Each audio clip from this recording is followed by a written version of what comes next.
Hello again. I posted Munro's bizarre email in a separate post following my previous video, as I alluded to. Now, in this video, I'm going to cover my response to this bizarre email that we received. First thing I would ask you to look at, as I noted in the post, is you can see she went from saying, right, we're ready to go, just some workflow issues, quality issues, and then, well, how about the answer to your complaint? The managed process of complaints management. And then, what's happened is her legal department has stepped in and said, look, we need to be wary here because they're not playing by our rules. Effectively, they can see what we're trying to do. They're collating their own evidence and so on, and they're operating in a different theatre than we are. So we need to do something to try to show that we've given an opportunity to provide some evidence. They think it's only one. Well, they suspect or come to some weird conclusion that there's just one branch of footage, but they can think what they wish. And I'm kind of developing that in this email, and there's a few things that I need to kind of develop to kind of encourage you to see things the way that that you're not allowed to see things. Firstly, go back to the process of this complaint. What they do is they offer you a complaints template, and it's quite restricted. It's not open-ended, so you can't properly elaborate into the full dimensions of the complaint. And clearly, in my instance, there are many. So they suppress it down, and then they take the mandate and they say, this is what we understand it to be, so this is what we're going to answer. So effectively, they're manipulating and managing the foundation of the complaint to get it to where they want to be, which is effectively closing it down. And I sort of remind her of that. The second aspect to consider is, and it's an extension of that, and it's something you see, I've discussed many times on these videos, and you see it everywhere, is you simply just invent your own reality from narrative. So you use narrative to just create your own reality. That's what we see everywhere. You want a recent example? Look at Starmer and Reeves. When they left office. Put it in perspective. I don't personally think the UK qualifies as is anything other than a managed democracy, because first past the post, it leads to highly distorted results. It doesn't put equality on each vote. Many votes are wasted and so on. Then you've got effectively an upper chamber which is unelected stuff full of political patronage, and your head of state is a hereditary monarch. So that isn't a democracy. But those things aside, Starmer won a huge majority in 2024, and it was bigger than the majority that Blair had in 1997, from memory. Could be corrected on that, but I'm pretty sure it is. So they really had 10 years of runway ahead of them, because even the next election, you would normally assume you lose some of your popularity, your massive majority gets trimmed, but you've still got a good majority to continue for another 5 years. They blew up after 2, which is a catastrophic failure by any imagination. I mean, even if you look at Blair and Brown, they went on for 10 years, and then Brown took the Prime Minister job and messed it up.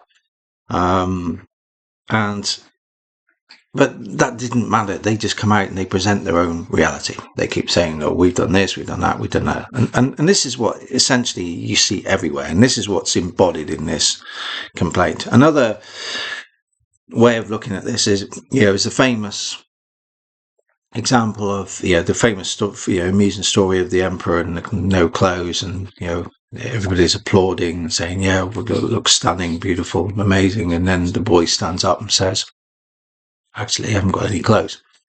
And that's kind of where we are in society, because we've got governments and institutions that just invent reality from narrative, and they repeat and repeat and repeat.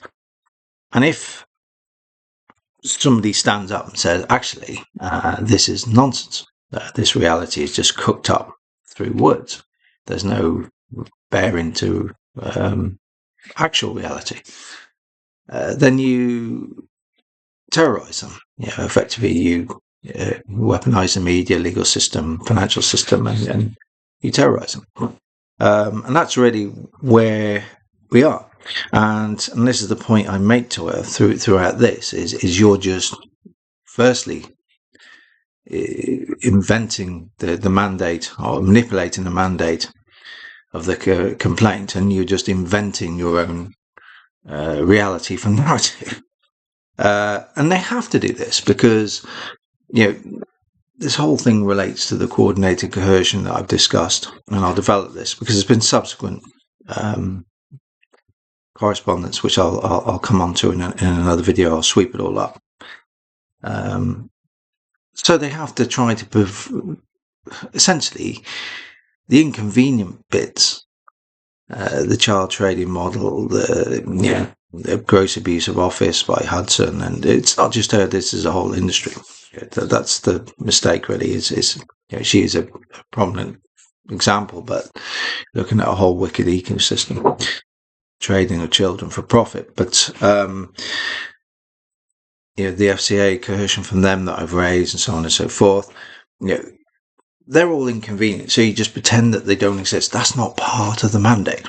So you just invent the mandate, manipulate the mandate, and create a new reality. And that's really what I've done. But there are some issues to consider, which are of concern, because when you consider they force their way into property, they terrorised my wife, took me away, sustained me to psychological and physical abuse, and on the premise of a search conducted that vandalism was perpetrated by myself, and they knew that I didn't do it. And I allude to that, and I've alluded in other videos, so I don't have to waste time by doing it again. You can read it yourself.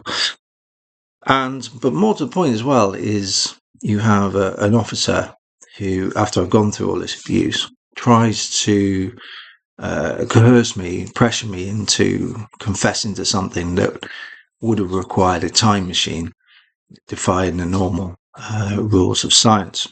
And these people are still, so the people who authorise this warrant and this officer are still operating out there now at taxpayers' expense, knowing that they were trying to accuse me of something that I didn't do. They knew that.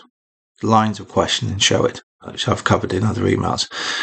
And that, to me, puts the public at great risk, that you have a constabulary that have people within their midst, their ranks, that are very comfortable in accusing people of things that they know very well they haven't done. So there's a clear public welfare issue here. And I said to them, really, you should contact the police regulator and put yourself into special measures voluntarily, because the public are clearly at risk. So anything that these individuals that are involved in this are signing off the warrant will come to all this. And the officer who tried to pressure me into a confession for something that would have been impossible to do,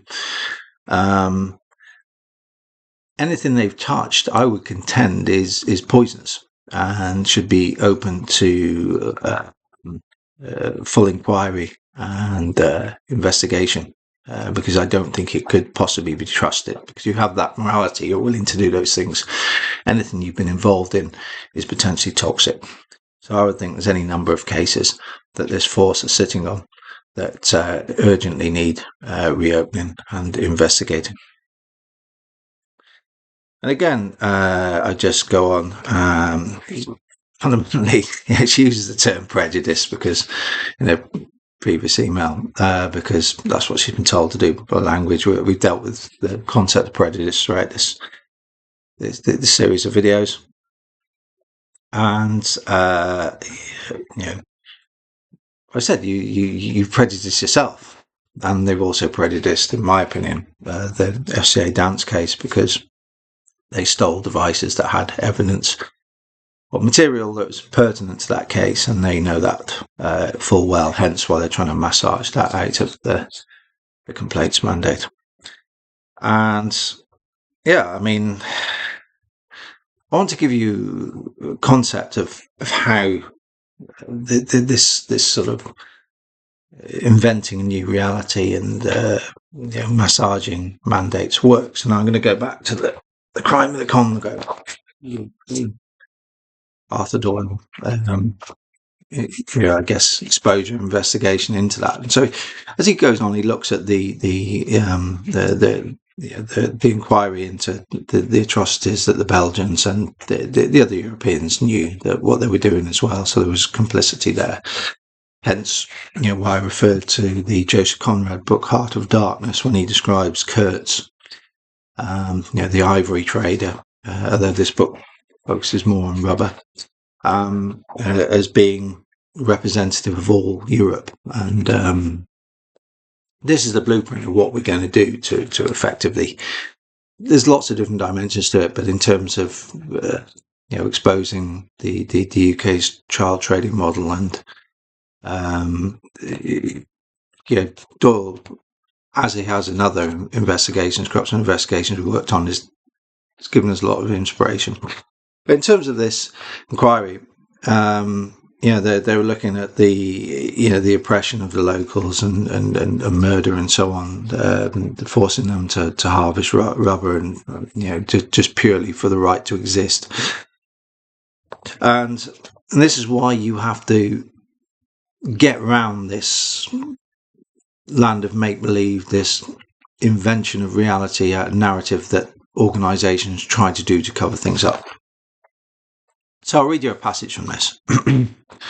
So it says, having dealt with the taking of the land and the taking of the products, the Commission handles with kid gloves the third great root proposition, the forcing of the natives for nothing under the name of taxes, for trifles, under this absurd name of trade, to work for the sake of their oppressors, so effectively work as slaves.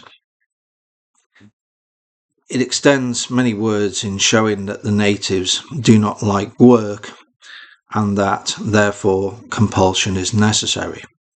I'll continue, because you can see where this is going. It is sad to see just and learned men driven to such straits in defending what is the indefensible. Again, this is someone else's language, so bear in mind, but I think the language is constructed with good intentions in mind. Do the blacks of the Rand gold mines like work? Do the Kimberley diamond mine hunters like work?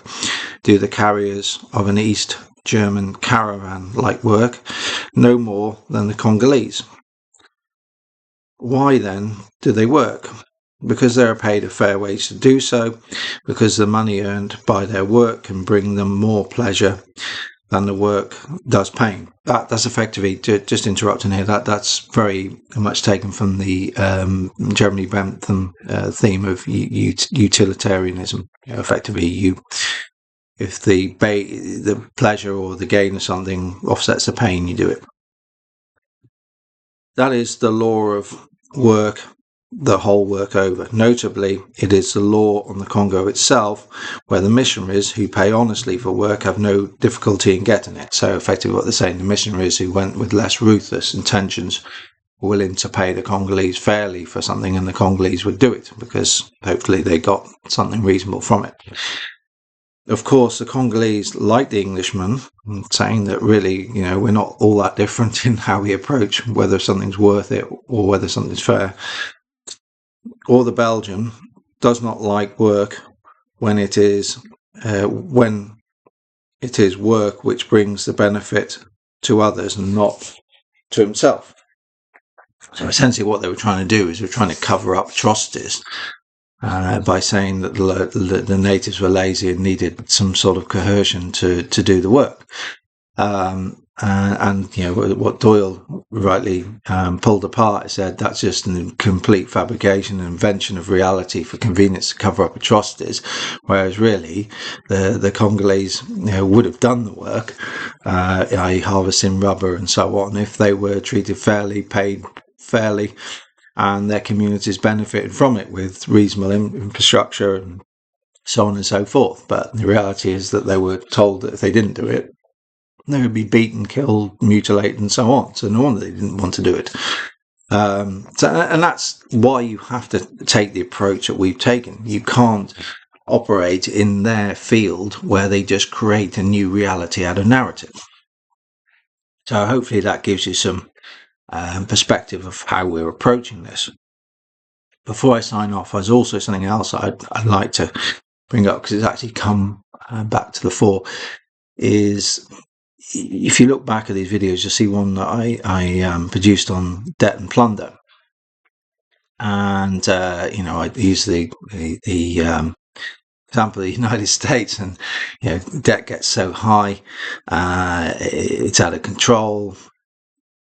And the only way around it is effectively you have to plunder the resources of other countries, because essentially the only way to deal with your debt, if you do it yourself, is you have to suppress your overconsumption into underconsumption to generate surpluses to pay down the debt you've used to finance your overconsumption, which means your economy is going to be in a very, very difficult position. No governments want to do that because the electorates wouldn't accept the economic pain. So, and I also use the example of Britain after the Napoleonic Wars.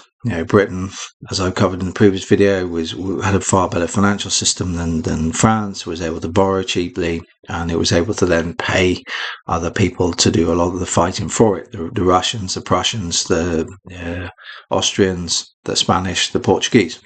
But it all mounted up. So at the end of the Napoleonic Wars, 1815, you've got a debt to GDP of about 200, so massive. So how do you deal with that? You have to plunder. And, it's no...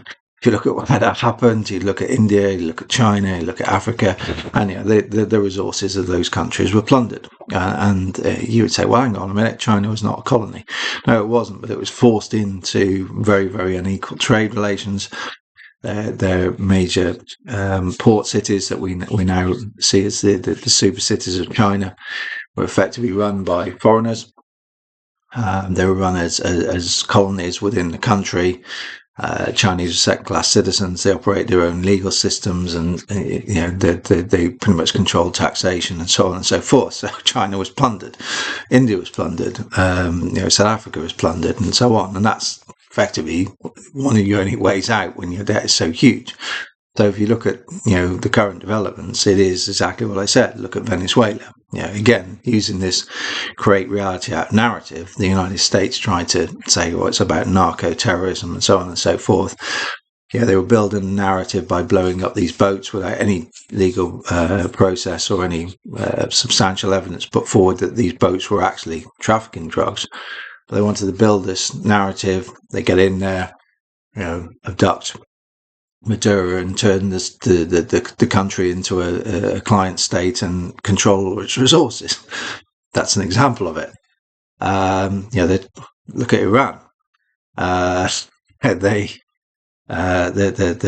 objectives seem to change daily, and depending on how the conflict is swinging. They build a narrative of nuclear weapons, which US intelligence staff have resigned because they said there's never any evidence that they were close to producing nuclear weapons. You say that it's about that, then you say no, it's about liberating the population. Then you say let's slip and say well, it's actually regime change. Effectively, they want the Iranian resources. Now, I'm not saying I'm not aligned with the Iranian regime. It's none of my business. It's the people of Iran deal with that. But they want the Iranian resources. And again, if you look at the expansion of NATO, a defensive alliance further east. And when the Russians start to say, look, we're not happy with being enveloped by NATO, we find it very threatening, you just ignore them, and then there's conflict. But essentially you're marching east. Ukraine and Russia are rich in resources. They want their resources. One way of, because the debt hasn't suddenly got to the level it has, it's been building for quite some time.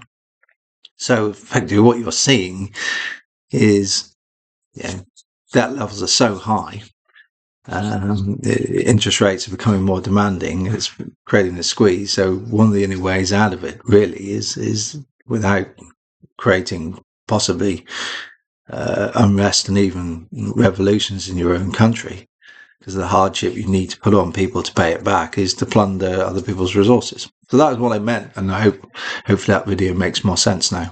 But anyway, I will do another video. I'll also probably post in the subsequent dialogue with Munro in posts, not videos, and then do a video talking about those posts.